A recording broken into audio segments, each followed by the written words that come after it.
From the world of politics to the world of business, this is Balance of Power.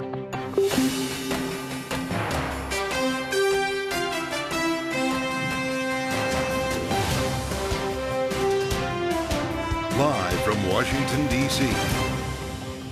From Bloomberg's world headquarters to our TV and radio audiences worldwide, welcome to Balance of Power. Alongside Kaylee Lyons in Washington, I'm Joe Matthew. Donald Trump's campaign spent more than it raised last month, and Nikki Haley brought in more money than he did, with the primary in her home state just 4 days away. Former South Carolina Governor Jim Hodges will be with us. The House Freedom Caucus raising the stakes in the fight to avoid a government shutdown just over a week off, officially now pushing for a one-year continuing resolution that would lead to a 1% spending cut across the board. Plus, the Biden administration promising new sanctions against Russia later this week. We'll dig into possible options with Evelyn Farkas of the McCain Institute. Kaylee, it's good to see you in the nation's capital. It sounds like the ground may be shifting under our feet again as Republican leadership return home from the big confab in Miami, the annual retreat over the weekend. It sounds like we've got a letter to the speaker here from the Freedom Caucus, Kaylee, that could change the conversation about a shutdown. Almost all members of the Freedom Caucus writing this letter, Joe, in which they say, quote, if we are not going to secure significant policy changes or even keep spending caps below the caps adopted by bipartisan majorities less than 1 year ago, why would we proceed when we could instead pass a year-long funding resolution that would save Americans $100 billion in year one? For more, Bloomberg's Julie Fine is joining us from Dallas. So, Julie, this just makes it even more difficult than perhaps it already was for Speaker Mike Johnson, right? Well, clearly the honeymoon is well over here. Speaker Johnson now under immense pressure from the Freedom Caucus, and the White House in no rush to bail him out. He wanted to meet with them last week. They said, no, we had a bill regarding border security. You voted it down. So now he has to figure out who he can work with, try to keep all these different factions very happy. In other words, he's learning what Kevin McCarthy learned, and it's interesting to see how he's going to be able to balance all this and come out of this. Well, that's for sure. My goodness, the clock is ticking here, Julie, as we've discussed. They'll have 3 legislative days to figure this out when they get back. And this option is going to be a non-starter for a lot of folks. The idea here with a year-long continuing resolution is that it actually adds up to cuts. And so this comes down to an argument, I presume, between the Freedom Caucus and the Hawks, who are not going to swallow a Pentagon spending cut in this year of all years. Exactly. This is going to come down to what it always comes down to. They're going to have to figure this out within the same party, or they're going to have to rely on the Democrats. There will be a lot of pressure on the speaker not to do this. There's also a lot of pressure on the speaker to make sure that the government doesn't shut down for obvious reasons, but also for an election year. So he has to get a lot done in a very, very short period of time with a lot of people that want a lot of different things. Yeah, absolutely. And of course, 2 parties who want different things, but are probably both trying to avoid the same outcome, which is getting blamed potentially for a government shutdown. And this is something that Monmouth University Polling Institute Director Patrick Murray discussed earlier today on Bloomberg. Take a listen. It's both parties should worry about it. The Republicans maybe a little bit more because, you know, we've seen this game play out a little bit. But it seems like the Democrats aren't without worry as well, because you have one of them, Josh Gottheimer, the Democratic congressman from New Jersey, now floating, potentially tweaking the rules so that it is no longer just one individual member that could bring a motion to vacate against the speaker. What does it say if the Democrats are stepping in to save a Republican, Julie? Well, I think at this point, the Democrats also realize a shutdown is no good, and they have had some type of working relationship with this speaker, if you remember earlier on. However, they have to figure this all out in a very short period of time because it is an election year. But again, I think everybody remembers the chaos that ensued when they were trying to find a speaker. So in this case, Josh Gottheimer might be saying, OK, we don't all want to go through that again. However, Democrats have something they can rely on as well. With all of this going on, they can be the ones that say, hey, we were ready to pass a border deal. Republicans, you've been talking about the border deal for some time now, but we were ready to get one passed. So they have a lot working in their favor in that respect. But at the end of the day, nobody wants to see a government shutdown. The blame will be everywhere. Yep, the countdown clocks are coming. Julie Fine, thanks for joining us as we now add the voice of Bloomberg's Jordan Fabian. I find this fascinating, Jordan, as a White House reporter. You can give us your view here from the other end of Pennsylvania Avenue. A Republican lawmaker from New Jersey by the name Chris Smith is calling on President Biden to do an address to the nation here, an Oval Office address, to make the case for what we're talking about here when it comes to funding for Ukraine, Israel, and Taiwan, his supplemental budget request, never mind keeping the government open. Is that something that we might see in the next week? I doubt we'll see that in the next week, Joe. And the congressman only has to look back to October when the president did give an Oval Office address about this very package.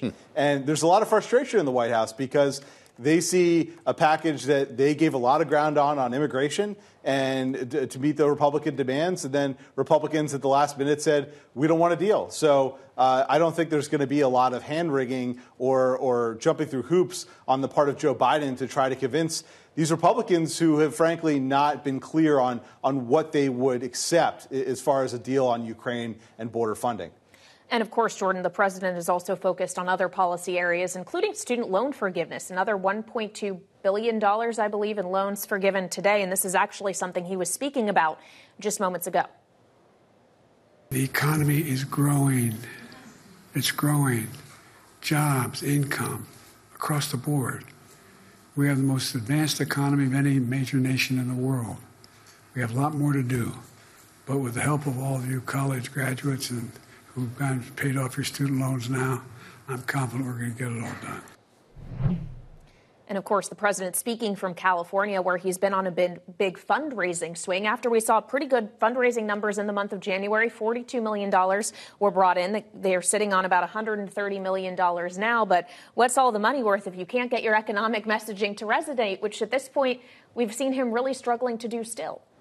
Exactly. And student loans is a big area for young voters in particular, voters of color. These are parts of the Biden coalition from 2020 that have gone out to pasture, and he needs to bring them back into the fold to have a chance of winning again, which is why you see him focusing on an issue like that in Los Angeles. Look, this is one of those events that the White House likes to tack onto the schedule on a fundraising trip so that the campaign doesn't really have to pay for it. But that being said, there are some side benefits here, which we're talking about, so you can get those voters to really pay attention to what he's been doing.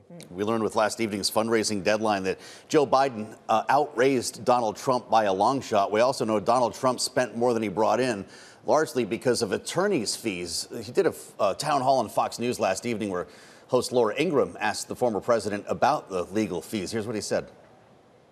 You have a bond to put up. Even if you appeal, you got to put up escrow money. That's it's a lot of dough. It is a form of Navalny. It is a form of communism or fascism. A form of Navalny. This following the former president's statement about the death of the Russian opposition leader, Jordan, in which he never even mentioned Vladimir Putin. Is this fodder for Joe Biden on the trail?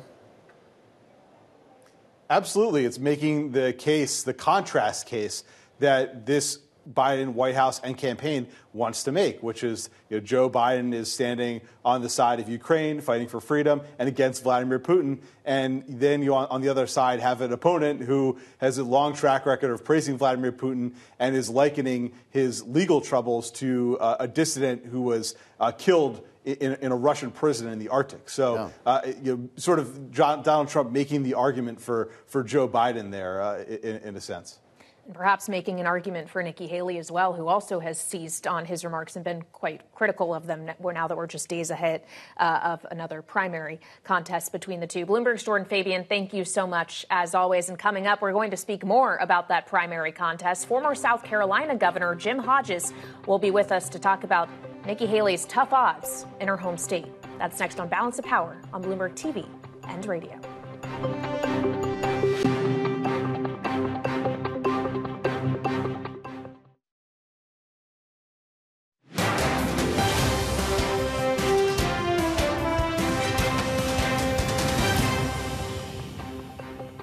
This is Balance of Power on Bloomberg TV and radio. This weekend, voters in South Carolina will cast their ballots for who they'd like to see be the Republican nominee for president. And Donald Trump has been leading former governor of the Palmetto State, Nikki Haley, by nearly 30 points consistently. So let's get perspective of another former governor of the state. Governor Jim Hodges is joining us now. Of course, Governor Hodges, thank you very much for being with us. You yourself are a Democrat, so you bring that perspective to this conversation, but you clearly know South Carolina very well. And I wonder what it says about how the South Carolina electorate may have changed if we're talking about voters who voted for Nikki Haley to be governor of their state, but would not choose her to be president of the country. Well, Kaylee, I think it says more about how the Republican Party has changed. It's not so much the population changing here, but the Republican Party is a different party than it was 10 years ago. And it is a Trump party right now. And anyone who tried, I think Haley and the other candidates have tried to suggest that that they could be Trumpism without Trump. But the voters in South Carolina and Republican voters in general seem to prefer Trump over Trumpism. And I think that's part of the problem is many of these candidates want to talk issues, but it's the personality and the combativeness of Trump that seems to attract voters in the Republican primary. And I would note we have a lot of what is gold for Donald Trump here, and that's blue-collar, rural voters.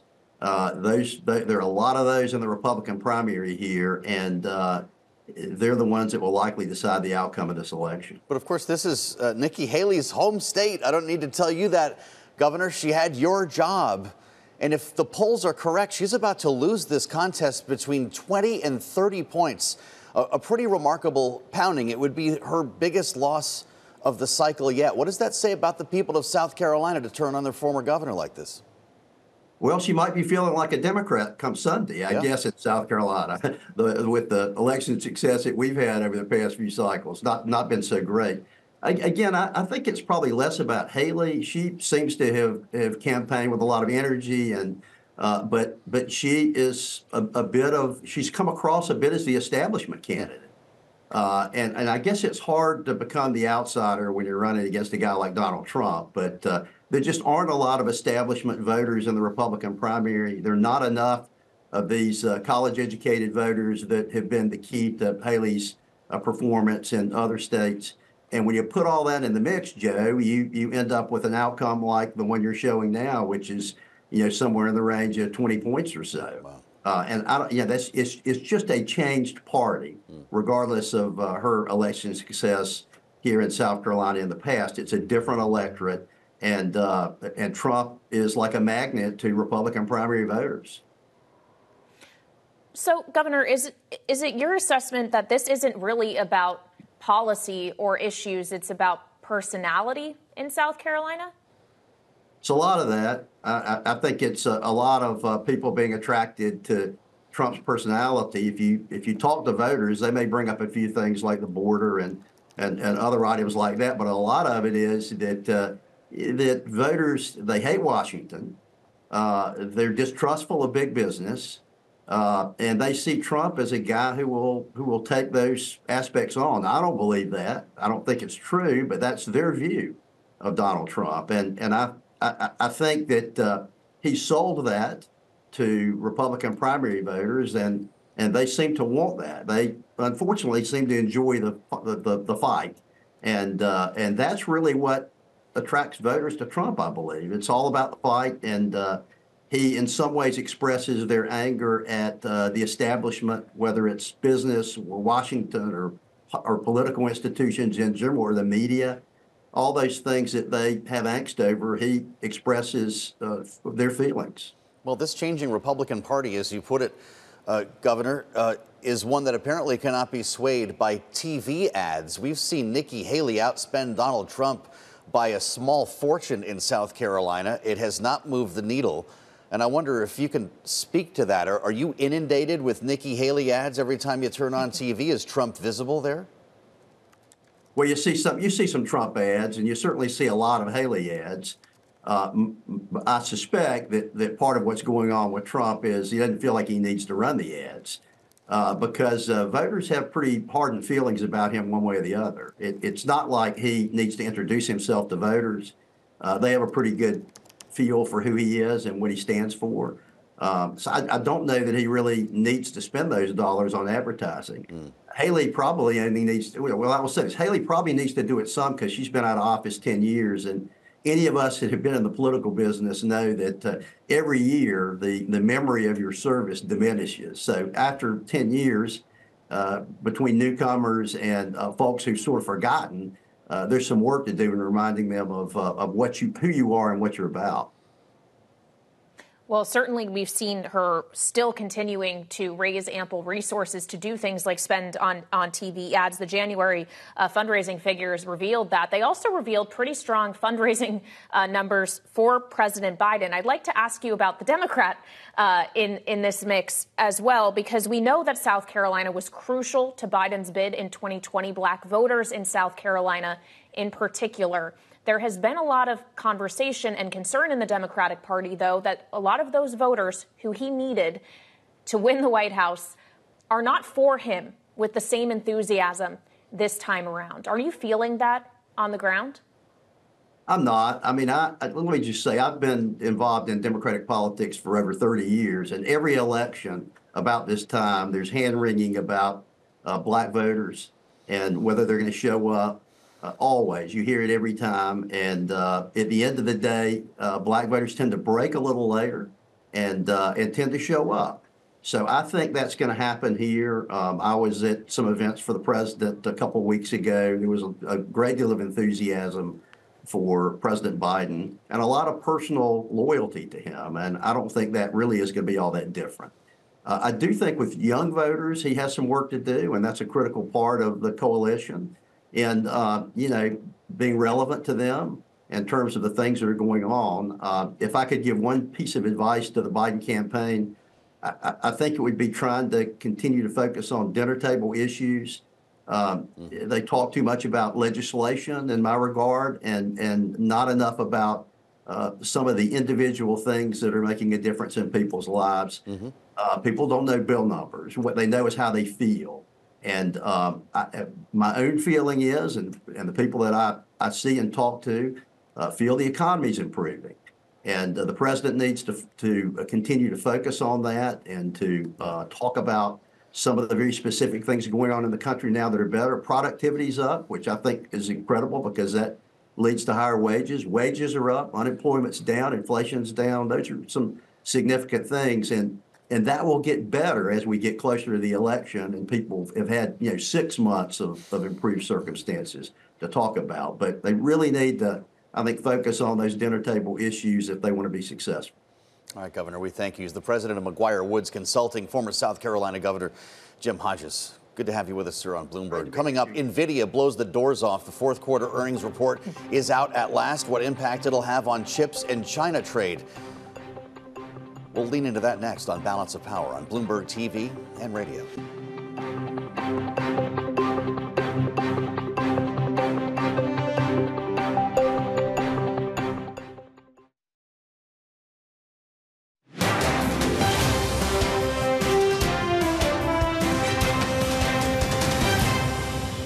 This is Balance of Power on Bloomberg TV and radio. Thanks for joining us. Chipmaker NVIDIA out with its results, topping earnings estimates on both the top and bottom lines after the bell today and predicting another massive sales gain for the current quarter, helping to justify a stock rally that has turned it into one of the world's most valuable companies. If you're watching us on Bloomberg TV, you see the stock up over 7% now. And joining us to discuss is Mandeep Singh of Bloomberg Intelligence. Mandeep, this is pretty wild to see this stock push higher yet. But remarkable to see NVIDIA steer around the challenges it has with China, because the government and the Biden administration, of course, have been putting a pretty heavy hand on that business in an effort to keep these high-tech AI chips out of the hands of Beijing. Yeah, I mean, look, they had about a 20% revenue exposure to China for their data center segment. And now in this quarter, it was 5%. So mid-single digit. And so clearly, that exposure has come down. They are getting affected by restrictions. But the thing with NVIDIA is they're so supply constrained that they can sell those chips elsewhere, which is what we are seeing in the print is there are companies that are willing to buy the chips they can't sell to China, and China is more the low-end chips to comply with the restrictions. But clearly, gross margin expansion by 200 basis points, pricing power is intact, and the growth story still looks sustainable. Yeah, well, and the earnings call is underway right now. We're hearing from executives talking about China, how they expect it to stay that mid-single-digit percentage of data center revenue overall. But they also, Mandeep, mentioned that demand far exceeds supply for next-gen products. And interesting to hear NVIDIA executives talking about this when we also heard the Commerce Secretary, Gina Raimondo, talking about this earlier today, effectively saying that the U.S. is going to need to keep investing in semiconductor manufacturing to keep up with demand as we move into this new AI-fueled world. How quickly is NVIDIA able to ramp things up to try to meet that demand? Well, so we know all of their leading node chips are still being manufactured in Taiwan. And, when it comes to TSMC, they are allocating that leading node capacity to, a few vendors. And NVIDIA definitely is right up there in terms of the allocation they have. And look, it requires not just manufacturing, packaging capacity as well. So clearly, to bring that elsewhere, whether it's the US or Europe, it's going to take a few years despite all the government subsidies. And we're talking about, 2026, 2027 timeframe. So until that time, I mean, given the pace at which this market is growing, you have to ask yourself, NVIDIA, kind of keeping that 90% share, they clearly have, the chips that TSMC can manufacture, and they can keep shipping before supply is available elsewhere. Great headline from this report, Mandeep. NVIDIA says generative AI has hit the tipping point. That's not the same as saying it has peaked.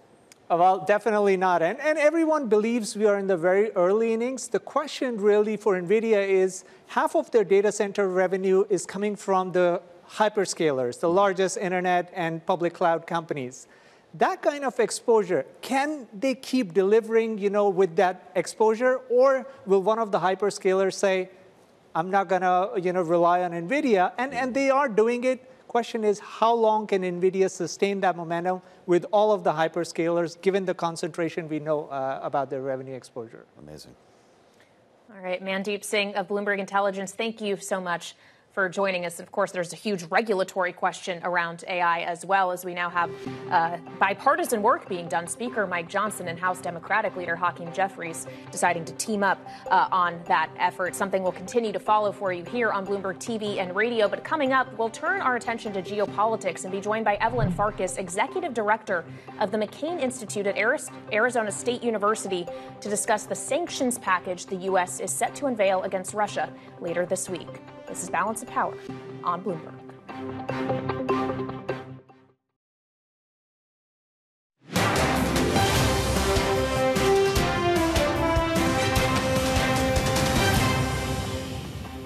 The sanctions that we'll be announcing on Friday will be in connection both to the 2-year anniversary of the full-scale invasion of Ukraine and to Navalny's death. I don't want to preview too much of what we're going to do on Friday, but it will be a robust sanctions package.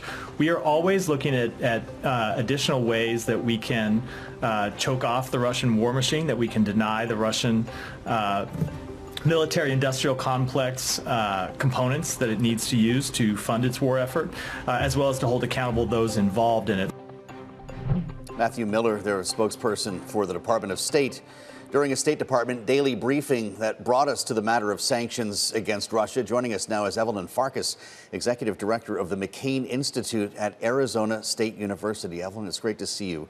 The administration is promising major sanctions. As we just heard from the State Department spokesman, robust sanctions, but we're not getting any details. And we kept hearing in the outset of this whole effort that the U.S. was doing everything that it could. So I'd start by asking you, what is left to do? What sanctions are there that we have not brought against Russia yet? Yeah, I mean, well, Joe, we could sanction Russia's nuclear fuel industry. So it's a little known fact that the United States purchases, I think, about 12% of the spent nuclear fuel that we need to keep our nuclear power industry going from Russia. The Europeans purchase about 17% of their nuclear fuel also from Russia to keep their nuclear power plants going. That is money that we should not be spending with Russia and in Russia. So that's kind of an easy one, I think, although, of course, you have to find alternative sources. Mm-hmm. Well, there's also just the question of whether any of these things work. If the end goal is changing the behavior of Vladimir Putin, what will change his behavior? Yeah, I mean, my view, Kayla, is that it's not actually going to be the sanctions that are the final straw that changes Vladimir Putin's behavior. I think sanctions contribute to creating a situation where the Kremlin has access to less and less cash. And I would also like to see, for example, somehow, although it's tricky, sanctions on some of the dual use items that Russia's using to find components, basically to take components out of dishwashers and things of that nature, like chips, and they're putting them then into weapons. So if there's a way to, it's again trickier because you're sanctioning washing machines then, but you might be able to do it. But the end result is to put increasing pressure on the government, make it harder for them to find money to fuel their war economy. And therefore, if you put pressure also on the overall economy, you get the people to also exhibit discomfort with the war, which ultimately also helps us. Thus far, we've tried not to target the Russian people. I get it. But at the end of the day, the Kremlin needs to have restricted access to cash. Well, it does feel like we're getting into the granular stuff here, Evelyn, and I wonder if it's time to start having an out-loud conversation about secondary sanctions once again. Would that not be the next real level of enforcement here? I think that's right, Joe. And specifically, I would put secondary sanctions on oil, purchasing oil from Russia, because we know that China, India, all of the countries that, frankly, in the past bought oil also from Iran until we clamped down on them with secondary sanctions. Those countries are purchasing cheap oil from Russia. But, you know, it might be cheap oil, but it's still money that's going into the Russian treasury. So I think secondary sanctions are a great idea. There also is, of course, the ongoing question around providing aid to Russia's opponent, if you will, in this war, Ukraine. And we spoke about this with John Herbst, former ambassador to Ukraine and Uzbekistan, yesterday on this program. We asked him about what missteps he thought the Biden administration may have made in regard to that. Just take a listen to what he told us. The administration has made two very serious mistakes that have contributed to the situation. The first is that they should have made the aid package proposal not in September of last year, but in March or April. And the second mistake has been a characteristic of the administrations since even before the Russian big invasion, which is the administration has been timid and slow in providing Ukraine the weapons. So, Evelyn, in summary, it seems he feels that we have just been too slow, taken too long. But frankly, when we think about the forward view for aid for Ukraine, it may take a whole lot longer if indeed Congress passes it at all. How long is too long before it's too late? Well, I mean, that's a really good question. I think that the Ukrainians, obviously, we know that they had to pull back from Avdiivka because of the lack of ammunition. And so they're now really more in a defensive position, and they're having to secure their line, if you will, their military line of defense.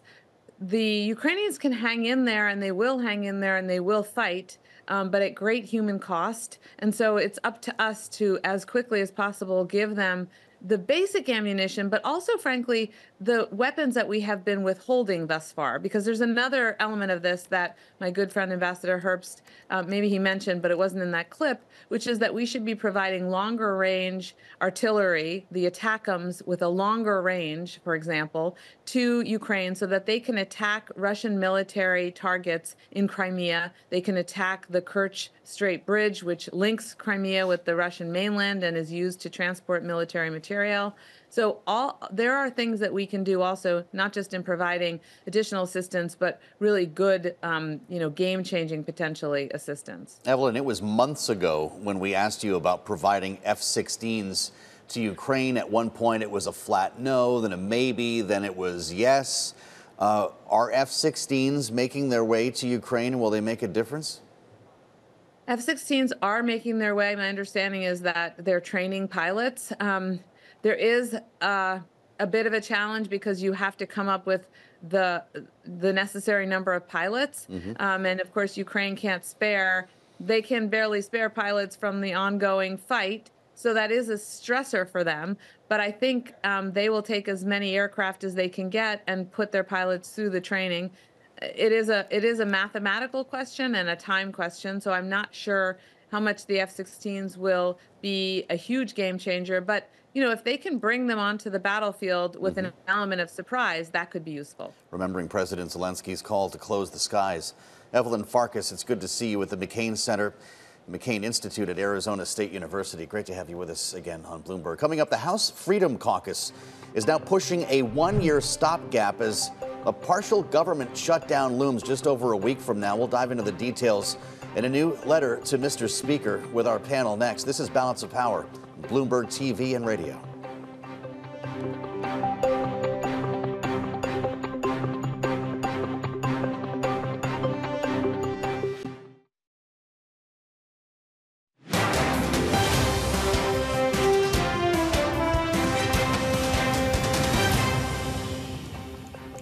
This is Balance of Power on Bloomberg TV and radio. Congress is returning to town next week and will be faced with the pressure of a partial government shutdown if they don't get funding sorted out by March 1st. Joining us now is our political panel, Kristen Hahn of Rock Solutions and Lauren Tomlinson, partner at Steer PR. They're both here with me in Washington while Joe Matthew is in New York this evening. So we have now heard from the Freedom Caucus.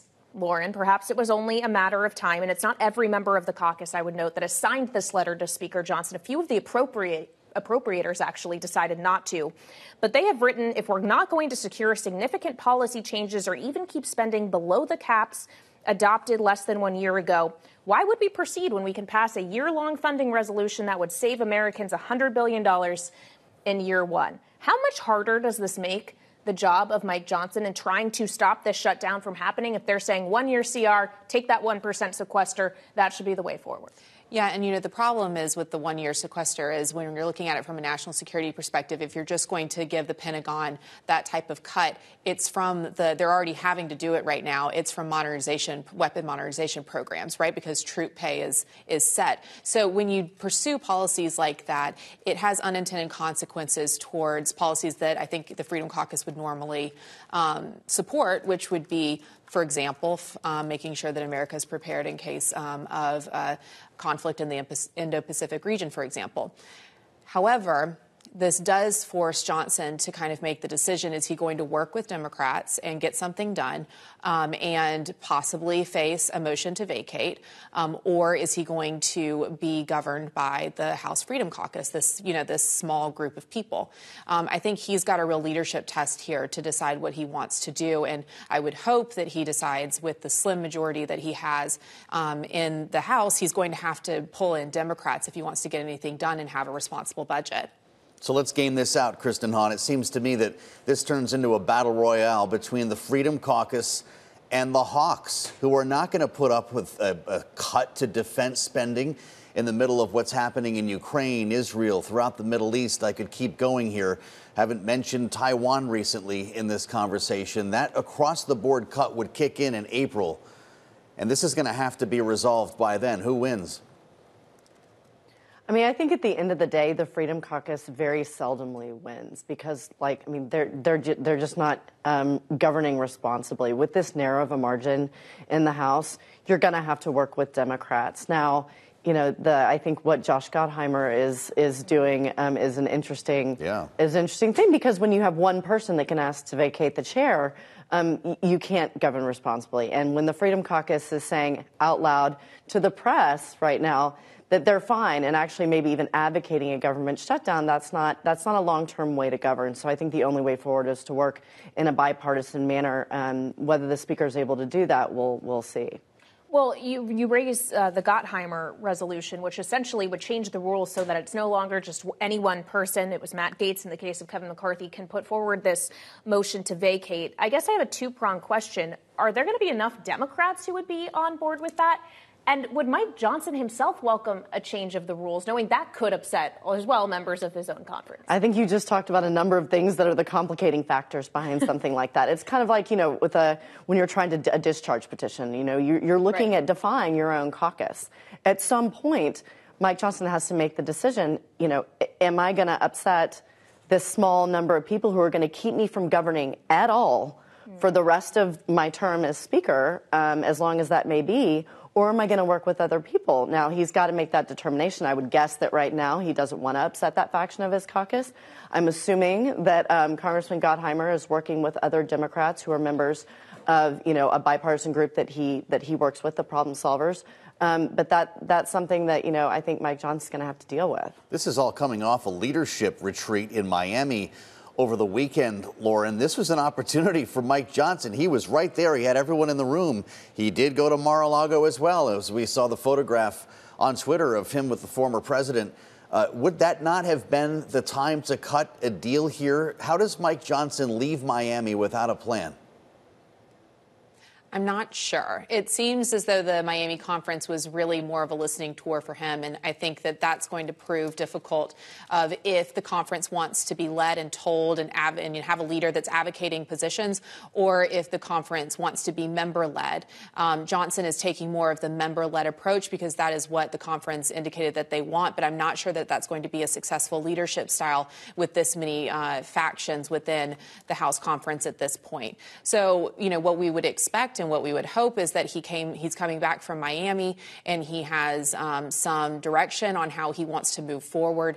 And, as Chris and I were talking before the show started, we feel like we're always saying the same thing. That at some point with these slim majorities in a divided Senate and House, you have to start working across the aisle to get things done. And I don't think the American people are going to continue to vote for members who don't actually govern.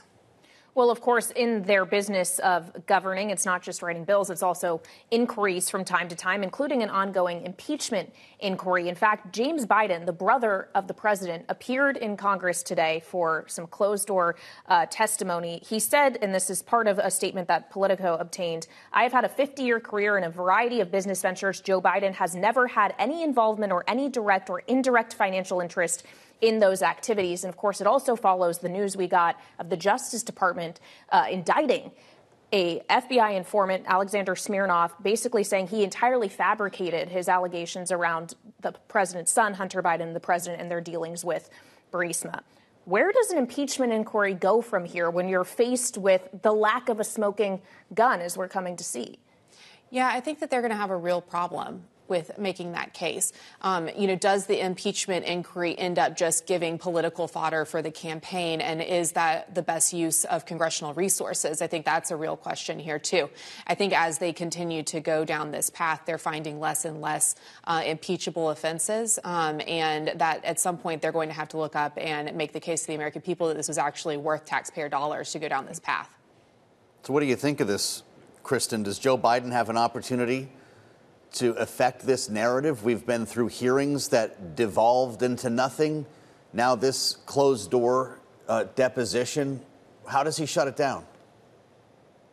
I mean, I think that it'll shut itself down. I think that the Republicans are clearly using this for political fodder. That's been clear from the beginning. But the evidence that's coming out more and more just shows that, that's exactly what this is. I do not think the Republicans in the House will let it go. And I don't think that also the president calling attention to it's actually going to do him any good either. So, I think that this will continue to go on as long as they wanted to, and the president will focus on other things that he's accomplished in his presidency and let, the former president do the damage to himself. All right, Kristen and Lauren will stay with us. Coming up, former President Trump talking about a few of his top picks for vice president. We'll play the Veep Stakes next with our political panel on Balance of Power on Bloomberg TV and radio.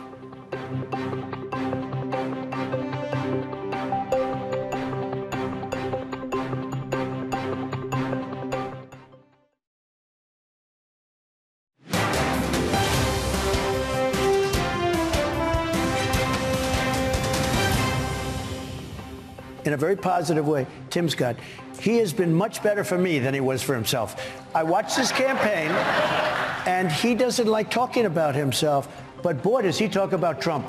And I said, you know, I called him. I said, Tim, you're better for me than you were for yourself. But he's fantastic, and he's a fantastic person. Wonder if he would have agreed with that if he had the opportunity. The former president there, Donald Trump, of course, during a town hall on Fox yesterday. Joining us now, our political panel back together, Kristen Hahn of Rock Solutions, Lauren Tomlinson, partner at Steer PR. He went on to play the Veep stakes with the moderator of this town hall, Laura Ingraham, and the names are pretty familiar. Aforementioned Tim Scott on the list, along with Vivek Ramaswamy, Ron DeSantis, I'm not really sure how, Byron Donalds, also from Florida, South Dakota Governor Kristi Noem, getting warmer, and interestingly, our wild card here, Tulsi Gabbard. I feel like we should get everyone on the game show set to see what you think. Lauren, as the Republican, I'll start with you here. Would any of these names help Donald Trump beat Joe Biden?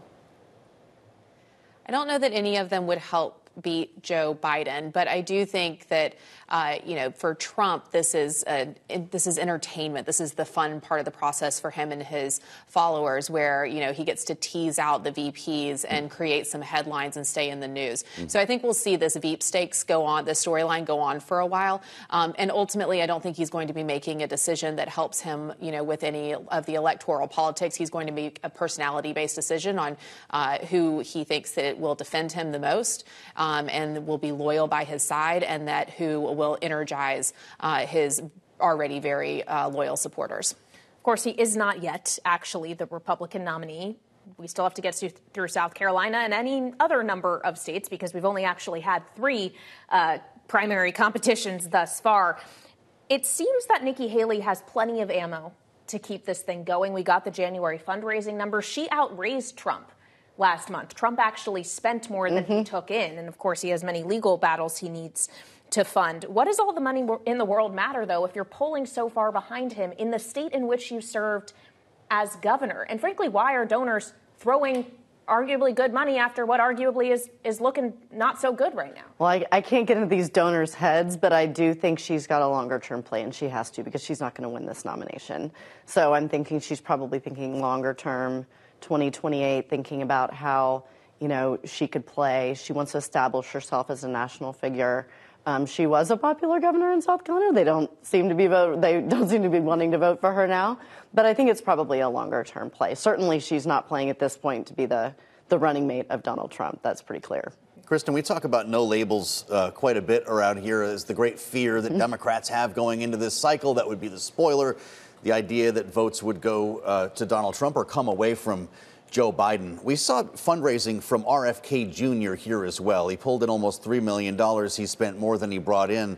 But as he increasingly turns to super PACs now, he's pulling 15% in the most recent Quinnipiac poll. I realize that's a national poll. It comes with a lot of noise.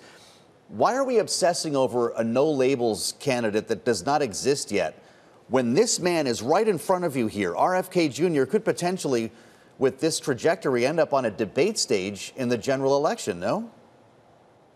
I totally agree. I do not know why we talk about no labels so much. I think it's like $70 or $80 million that they've raised from those high dollar donors. They might as well just set it on fire. That it's going nowhere. This organization, I don't think is here for the long term. And I think you're exactly right. We should look at people who are actually polling rather than an organization who's raising money to sustain itself rather than be a productive part of the electoral system. I feel like we were talking about it because it felt game show like the Veep stakes feels like a game show, because we all didn't know who was going to be on the ticket. A lot of people were teasing it, and a lot of people have said actually that they're not, Joe Manchin included. Joe referred to the Quinnipiac poll that showed that RFK actually does have pretty significant pull, but Nikki Haley also seizing on this to point out in this poll she would beat Biden and Trump would not. She is arguing it's not about who wins the primary, it's about who wins the general election, and Trump would lose. But primary voters don't seem to actually care about that at this point. No, I don't think that they're looking. I don't think the Republican primary voters or the Democrats really, are looking at who would be more winnable in the general election. I think that this election is very much a show of entrenched feelings and dissatisfaction. And I don't think that people are necessarily looking for who's going to win the general. I think they both feel burned, and everybody's kind of in their camps. And with Trump in particular, Trump supporters, they're so fiercely loyal because they feel like their guy got a short stick. All right, Lauren Tomlinson and Kristen Hahn, thank you both so much for joining us this evening. And of course, you can check out the Washington edition newsletter on the terminal and online. Thanks for joining us on Balance of Power. We'll do this again tomorrow on Bloomberg TV and radio. With Kaylee in D.C., I'm Joe Matthew in New York. See you then.